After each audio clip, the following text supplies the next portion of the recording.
Joo, voitaisiin käydä noin lajit läpi sitten. Siellä oli mielenkiintoisia lajeja, mä katsoin, oli tulossa. Niin ensimmäinen oli tällainen yhdistelmälaji, niin kerroksä vähän lisää siitä? Joo, eli siis tämmöinen ajatus mulla on niinku jo pitkään pyörinyt mielessä. Ensinnäkin jos mulla on mahdollisuutta, niin mä yritän aina tehdä silloin tällöin semmoista, mitä ei ole niinku ennen nähty, että kun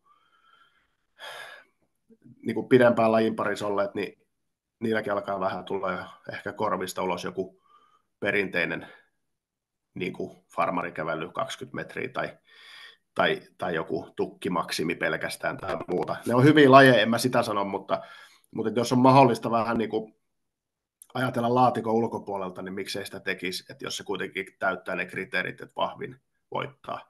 Niin mä niin kuin halusin ihan pelkästään jo sen takia, että mä haluan niin kuin henkilökohtaisesti olla paikalla todistamassa sitä taktikointiaspektia ja sitten varusteiden valintaa ja kaikkea muuta, mitä tähän liittyy, niin yhdistää tukkipunneruksen ja maastavedon niin kuin maksimiyritykset. Ja sitten mä rupesin niin kuin miettimään, että miten se niin kuin käytännössä toimii ja miten siinä ei mene koko päivää yhdessä lajissa ja tällä lailla, miten se saadaan toimia. Niin sitten mä ajattelin, että siihen pitää lyödä joku aikaraja. Ja sitten mä rupesin laskemaan, että jos meillä on 20 kilpailijaa ja jokaisella on 2 minuuttia aikaa, niin se on 40 minuuttia. Ja sitten siihen kaikki siirtymät, niin se pitäisi olla tunnis taputeltu, kun se on yksilölaji. Niin mä mietin, että no, tälleen se varmaan menee. Kuka se nyt tekee, niin tuskin siellä nyt ihan hirveän montaa yritystä tulee, kun mä pistin vielä sitten piruttani semmoisen säännön siihen, että jos onnistut ensimmäisessä nostossa ja sitten se onnistut vielä toisessakin nostossa, niin jos sä haluat korottaa, niin sun pitää kuitenkin nostaa se mave siellä ensin, niin kuin pohjalla seuraavallakin kierroksella tavallaan, että vaikka sä korottaisit pelkkää tukkia, niin siinä kohtaa joutuu oikeasti funtsimaan, että paljon mun kannattaa laittaa tuohon, että onko mulla enää aikaa toiseen kierrokseen ja muuta, mutta se, nyt jengillä on niinku riittävästi aikaa funtsia, mitä Mm. laittaa tankoon sitten. Oliko siinä joku minimikorotus, mitä sitten saa heittää? Oletko No sä kaksi ja miettinyt puoli niin kuin kiloa. Joo, Et ei meillä ole mitään, meillä on 1, 2, 5 levyjä, niin sen verran voi laittaa niin, minimissä. eli ensin siis maksimimave ja sitten maksimitukki ja sitten molemmat pitää saada ja yhteistulosko lasketaan sitten. Joo, ja Joo, kilpailija siinä ennen lajia ilmoittaa sen ekan kierroksen painonsa siinä tavalla, että paljon laittaa. Ja sitten myös sen, että jos tämä onnistuu, ja sanotaan, että siihen menee nyt vaikka 30 sekuntia, kun se nostaa ne, niin toki jokainen voi tehdä miten lystää, mutta aion siinä sanoa ja muutenkin suositella, että siinä tapauksessa sun kannattaa sanoa jo etukäteen levymiehille, paljon sitten laitetaan maveen tai paljon sitten laitetaan tukkiin, että kun se on vetänyt sen maveen siitä ja tukkikin onnistuu, niin ne voi alkaa lastaamaan jo sitä maastavetotankoa. Että niin siellä on äijät valmiina ja ne tekee sen niin nopeasti kuin pystyy, niin se on kilpailijan kontolla sitten kertoo seuraava gameplani siihen. joo, se on kyllä mielenkiintoinen yhdistelmä. Mitäs sitten siinä oli, te muista ulkoa, mikä oli kakkoslajina? Pitää itsekin luntata Joo, pieni hetki. ei mitään. Niin. Joo, sitten ainakin mun listassa on tuossa nyt merimieskävely. Tämä on tämmöinen last man standing tyyppinen 5 metrin matka. Meillä oli joskus jonain vuonna Vihdistää sama että naisilla on aloituspaino 210 kiloa ja miehillä on 310 kiloa. Ja siitä 20 kiloa korotukset aina joka kierroksella. Eli sun pitää päästä 5 metriä kävelemään sen telinen kanssa ilman, että se putoo kesken. Sitten sä pääset seuraavalle kierrokselle. Ja tässä sitten saa aloittaa, mistä painosta huvittaa, ja saa jättää painoja väliin sen verran, kuin miltä tuntuu. Mutta alaspäin ei voi mennä. Ja jos sä aloitat 350 ja se ei onnistu, niin sitten se on nolla. Niin kuin Aivan. silleen pitää miettiä, niin.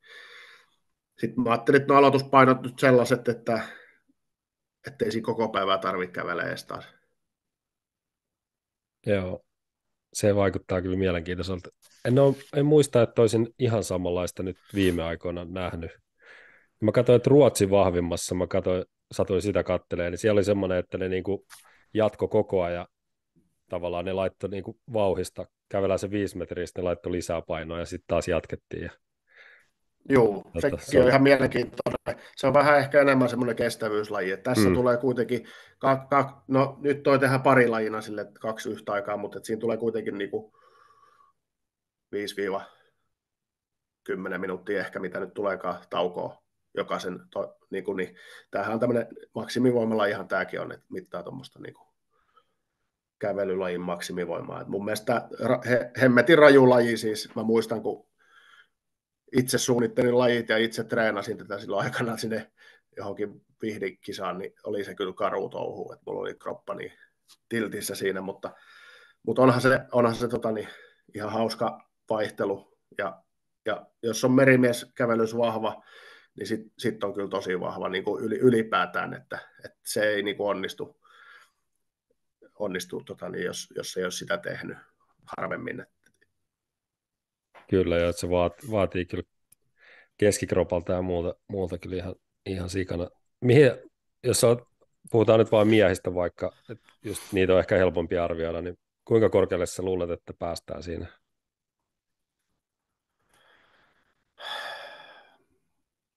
Aika vähän on nähty nyt mitään semmoisia raskaita merkkareita tuossa niissä kisoissa, että mikä on siis sääli, koska mun mielestä yksi parhaista lajeista on merimieskävely, siis sit, kun se on tarpeeksi niin kuin haastava silleen, että jokainen ei juokse sen kanssa maaliin, mutta mä veikkaan, että siellä jossain, kun katsoo nimilistaa, niin jos mä oon onnistunut näin heikkona tai niin heikkona kuin silloin, niin 390 kävelee 5 metriä, niin kyllä mä sanon, että 450 pitää olla vähintään voittotulos. Että vähän kilpailijalle niin haastetta siitä, että jos vanha tuomari on pystynyt melkein 400 vetämään. Niin. Siinä on kyllä aika kovia lukuja. Että... Mutta en mä nyt enää pysty. Se pitää nyt sanoa. Ainahan muistellaan niitä parhaita lukuja. Että... Vanhoja tuloksia kerrotaan juu ja merittää. Kyllä. Jees. Mikäs sitten oli kolmas laji? Sitten on sirkuskäsipainopunnerus toistokisana. 75 sekkaa on aikaa tehdä. Naisilla on 32 kilonen ja miehillä on 58 tai 67 kilonen, että sun pitää päättää se ennen lajia, kummalla sä nostat. Ja jos sä nostat 6-7 yhdenkin toiston, niin se on parempi kuin 5-8 mikä tahansa tehty toistomäärä, että silleen se arvotetaan sitten. Ja tässä niin tämä oli yksi niistä lajeista, mitä mulla ei ole koskaan ennen ollut, koska mulla ei ole, siis yleensä mä perustan nämä lajivalinnat siihen, mitä välineitä mulla on, ja niitä on kertynyt, kun aikanaan järjestettiin kisoja, niin toi Lohjan metallipaja, kun sponsoroi sillä lailla, että ensin ne lahjoitti vähän tarvikkeita, ja sitten naapurisäntä hitsaili niitä kasaan, ja sitten myöhemmin ne tekikin kaikki mahdollisia Konanin pyörät ja kaikki tämmöiset, niin silleen mä oon valinnut nämä lajit, että mitä vehkeitä mulla on olemassa. Mutta näitä ei ole koskaan ollut, niin sitten Paavo ehdotti, että tämmöinen pitäisi saada, että liian vähän on sirkuskäsipainon punnerusta missään, ja sitten mä mietin, että mistä mä saan ne, ja sitten mä muistin, että Pynnösen Jessellä on ihan älytön kokoelma niitä, niin mä pistin sille vaan viestiä, että olisiko tämmöinen mahdollista, että saisi lainata, ja olisiko sillä niinku pareja mistään painoista. No sillä oli useammastakin sitten, että näistä juuri mitä tässä esimerkiksi, niin että tosiaan naisilla nyt on vaan yksi vaihtoehto, mutta tämäkin nyt on vähän niin sanotusti konsultoitu tuolla enemmän asiasta tietäviin, ihan ok paino ilmeisesti ja näin, niin miehille sitten kun siellä on ihan laidasta laitaa varmaan punnertajia, että siellä on ihan järkyttävän vahvoja ja isoja ukkoja, ja sitten voi olla sellaisia, kellä niin 6-7 on aivan liikaa, niin ei haluaisi sit hirveästi niitä nolliakaan sinne. Niin sillä mä niin mietin, että toi 2 vaihtoehtoa voisi olla ihan ok. Ja sitä on yleensä näkynyt noissa ulkomaissa, jossain Arnoldsissa esimerkiksi se oli just samaa tyyliä, että saa sen valita sen paino, että se ei on ihan yleisesti käytössä. se metodi Juu. kyllä. Sitten mä muutenkin noissa lajivalinnoissa niin olen yrittänyt ja halunnut tehdä silleen, että tulisi mahdollisimman vähän niitä nollia. Tai siis silleen, niin kuin, ettei tule paljon niitä, koska jos me laitetaan paino maastaveto toistot 320 toistot, niin ensinnäkin A, sinne ei tule porukkaa, kun ei ole niin paljon jengiä, mitkä pystyy sitä vetämään toistoina. Ja sitten B, niin siellä on niin kuin puolet porukasta vetää nollat. Niin ei siinä ole niin kuin mitään järkeä ensinnäkin kilpailijoiden kannalta, että sä menet vetää ne nollat, kun sä et saa mitään. Ja sitten pistelaskukin on ihan painajaista, kun tulee niitä tasureita. Mm. Ja ei se ole niin kuin hauskaa yleisöllekään katsoa, että kun jengi käy vetämässä eikä liiku mihinkään. Niin sillä mä oon yrittänyt miettiä nämä lajit aina silleen, että suurin osa saisi tehtyä jotain, niin kaikki olisi tavallaan tyytyväisiä. Pisteenlaskija olisi tyytyväinen, kilpailija olisi tyytyväinen yleisö.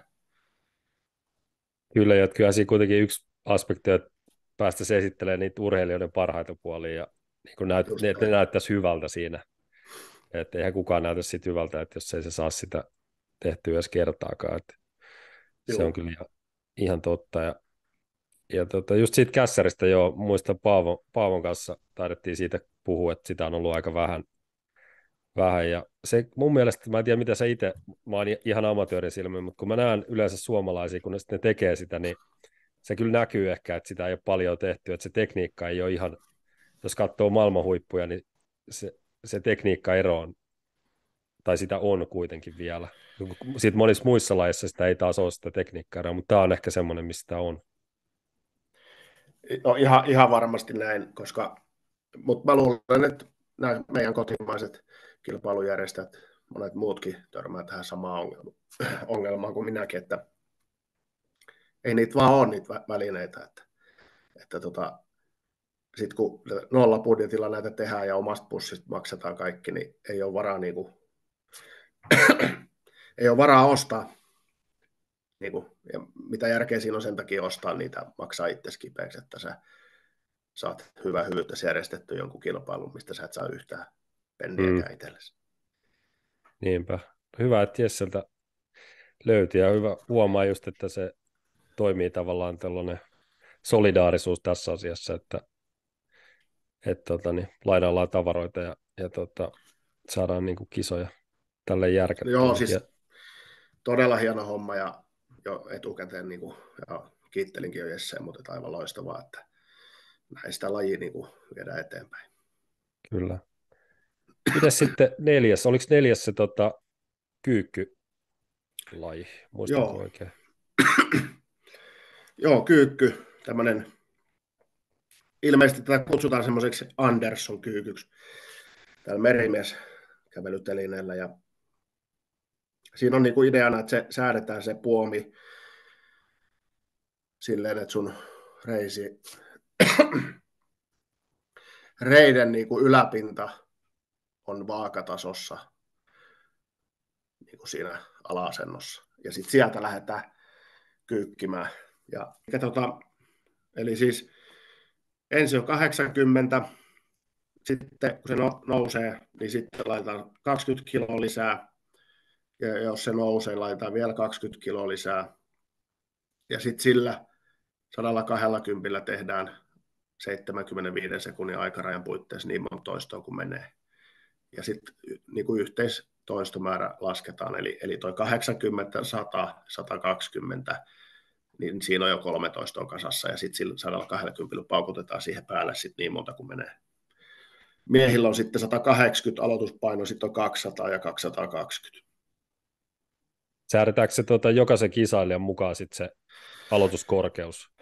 Joo, siis silleen, että se mennään siihen telineen alle kyykkyyn ja reiden yläpinta kovaa aikatasossa. Niin, ja tosiaan, no telineessä on 10 sentin välein ne säädöt, että sehän ei mene millille oikein, mutta mä oon päättänyt, että se sitten katsotaan kilpailijan eduksi se asia, että jos se nyt on siinä välillä, niin ei ruveta liian syviä tekemään. Ja sitten kun se on kisapalaverissa kerrotaan se, että näin tullaan tekemään, niin ei se varmaan ole kenellekään mikään ongelma. Että eihän sitä kukaan voi etukäteen tietää että missä kohtaa menee kilpailijan eduksi, mutta tosiaan toi Paavo lupautui alustavasti tulee mulle toiseksi kaveriksi siihen tuomarointiin, niin Paavon kanssa sitten katsotaan, että miehetkin tulee sitten tähän telineen säätötilaisuuteen trikoot jalassa tai jotenkin muuten, että ei tulla missään Eminem-housuissa sinne, niin saadaan ne mahdollisimman hyvin kohdalleen ja sitten vaan ne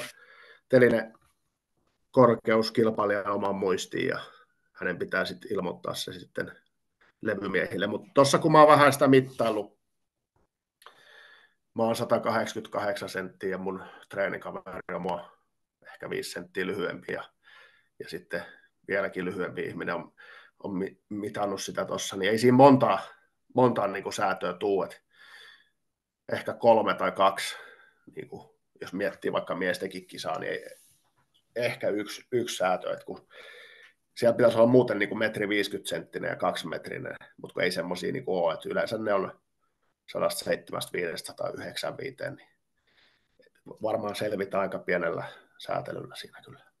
Tämäkin on tosiaan, niin kuin tuo käsipanopunneruskin, niin pari lajina, kun mulla on 2 noita telinettä, niin siinä pystyy sitten tekemään 2 kerrallaan. Joo, on kyllä mielenkiintoinen laji, että pitääkö siinä toistojen välissä, niin jääkö se urheilija niin kuin siihen alle sitten, että tavallaan se pysyy siinä asennossa ja sitten ladataan lisää painoa? No siis hän voi tehdä mitä vaan, että hän voi noustakin sieltä, mutta se tullaan silleen laittamaan, että kun siinä on niin kuin 4 niitä tolppaa, niin 10 kilon limppu vasempaan etunurkkaan ja 10 kilon limppu oikeaan takanurkkaan.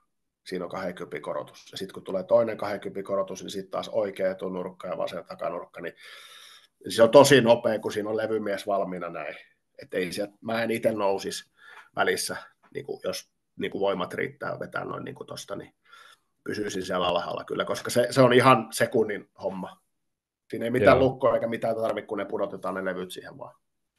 Ja silleen varmaan kannattaakin tehdä, että se haaste varmaan siinä tällaisessa kyykyssä on just se, että siinä ekassa toistossa, että kun sulla ei ole mitään jännitettä niin kuin kropassa, että sun pitäisi lähteä sieltä ala-asennosta niin kuin puskea sitten, kun normaalisti kyykyssä saat tangon ja sitten sä jännität kroppaa, kun sä meet alaspäin ja saat sitä vähän sitä jousiefektiä sitten sieltä alhaalta. Tässä ei tule sit sitä ollenkaan.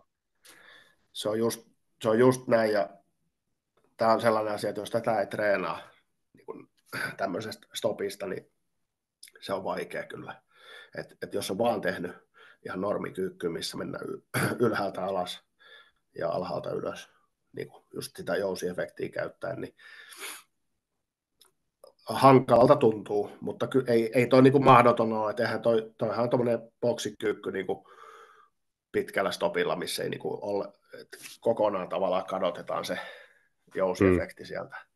Ja toki sitten toi teline on oma juttu, että kyllä mä niin kuin kehotan kaikki, kello on mahdollista merimies kävelytelineellä kyykätä niin tekemään, koska se on ihan eri kuin normi tanko. Mutta siis se on ihan sama asia kuin merimies kävely versus tankoniskassa kävely, että ei se ero sillä lailla yhtään, että jos sä kuvittelet, että sä treenaat merimieskävelyä varten tankoniskassa kävelemällä, niin se on kyllä ihan eri asia.